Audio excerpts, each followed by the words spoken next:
আসসালামু আলাইকুম বন্ধুরা, আসমিনা কুকিং চ্যানেল প্রতিদিনের মতো আজকে আরও একটি রেসিপি আপনাদের সঙ্গে শেয়ার করব। তো ভিডিওটি স্কিপ না করে পুরোপুরি দেখে যাবেন। আমি এখানে আলুগুলো একটা চাশনি দিয়ে এভাবে গ্রেট করে নিয়েছি, পেঁয়াজ কুচি কিছুটা নিয়েছি, কাঁচা লঙ্কা কুচি নিয়েছি। এবারে ডিমগুলো গোল গোল করে চাকা করে কেটে নেব। একটাই ডিম নিয়েছি, একটা ডিমে এখানে 4 থেকে 5টা চপ বা স্ন্যাক্স তৈরি হয়ে যাবে। তো দেখুন বন্ধুরা, এখানে কিছুটা পরিমাণ লঙ্কা গুঁড়ো, হলুদ গুঁড়ো, স্বাদ মতো লবণটাও দিয়ে দেবো। তার আগে জিরা মরিচ পাউডার ছড়িয়ে দিলাম, এবার লবণটা দিয়ে দিলাম স্বাদ মতো।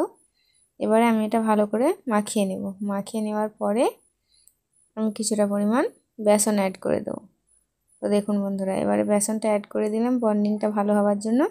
এবারে হাত দিয়ে চেপে চেপে একটা গোল শেপ তৈরি করে নেব। তারপর যে ডিমগুলো আমি গোল গোল করে কেটে রেখেছি, ওই ডিমটা উপরে, পেঁয়াজটার উপরে ডিমটা দিয়ে দেবো। দিয়ে আর একটা হাত দিয়ে সেম গোল করে নিয়ে এভাবে দিয়ে এক অপরের সঙ্গে সেট করে দেবো চারিদিক থেকে, না জানে কোথাও থেকে ফাঁকা থেকে যায়। তো এভাবে গরম তেলে একটা একটা তৈরি করে একটা একটা ভেজে নেব। তো দেখুন বন্ধুরা, খুবই সহজে এই ডিমের চপ বা স্ন্যাক্স বলি যাই বলি, এগুলো খুব তাড়াতাড়ি হয়ে যায় এবং এগুলো খেতেও খুব দারুণ হয়। তো বন্ধুরা, আপনারা এরকম নিত্য নতুন ভিডিও রেসিপি পেতে আমার চ্যানেলটা অবশ্যই করে সাবস্ক্রাইব করে আমার চ্যানেলের পাশে থাকবেন এবং কমেন্ট করতে ভুলবেন না আপনাদেরকে কেমন লাগলো ভিডিওগুলো।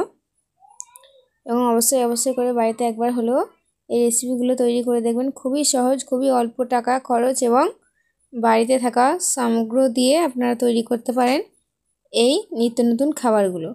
তো বন্ধুরা, আপনাদের যদি আমার ভিডিওটি ভালো লেগে থাকে তাহলে আবারও বলবো লাইক, কমেন্ট, শেয়ার এবং অবশ্যই করে আমার চ্যানেলটি সাবস্ক্রাইব করে দিয়ে আমার চ্যানেলের পাশে থাকবেন। তো ধন্যবাদ বন্ধুরা ভিডিওটি দেখার জন্য।